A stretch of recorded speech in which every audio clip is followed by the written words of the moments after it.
ઠાકોર સાહેબ, આ ધનો મારો ભાઈ છે અને આ ગોરા ઠાકોરને ક્યારની મૂડી ચૂકતી કરી દીધી છે અને વ્યાજ પણ આપી દીધું છે, તેમ છતાં વારે ઘડીએ ઉઘરાણી કર કરે છે.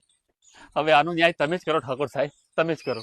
એ લાખા, મોઢું સંભાળીને વાત કરજે. ઠાકોર સાહેબ, કહી દો ધનો અને ધનાના ભાઈ ને હેસિયત ના હોય ને તો ઉછીને પૈસા ના લેવા જોઈએ. ગોરા ઠાકોર, આ 20, 21, 22 ડિસેમ્બરે સાબરદાની ફેક્ટરી જોડે હાજીપુર હિંમતનગર ખાતે દાસ એક્સપો થવાનો છે. પણ ઠાકોર સાહેબ, આ દાસ એક્સપો હેના માટે છે? દાસ એક્સપો આપણા પંથકમાં બીજી વાર થઈ રહ્યો છે. ગત વર્ષે પણ થયો હતો અને આ વખતે પણ થશે. દાસ એક્સપોમાં અવનવી ટેકનોલોજી, ખેતી માટે આપણે શું કરી શકીએ, ઓર્ગેનિક ખેતી કેવી રીતે કરી શકાય, દવા, બિયારણ, આ બધું જ આપણે જોઈ શકીશું, જાણી શકીશું.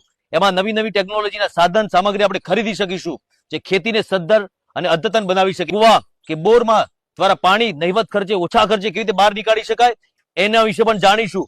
આ સિવાય પશુપાલકો દૂધ ઉત્પાદન વધારે કરી શકે છે એની બધી જ માહિતી આપણે આ એક્સપોમાં મેળવીશું. દાસ એક્સપો, એમાં દાસનો મતલબ ડી એટલે ડેરી, એ એટલે એગ્રીકલ્ચર, એસ એટલે સોલર અને એચ એટલે હસબન્ડરી.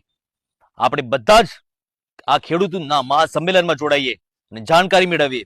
ઠાકોર સાહેબ, 20, 21, 22 ડિસેમ્બર આ ધના માટે છેલ્લી તારીખ છે, પછી મને પૈસા જોઈએ.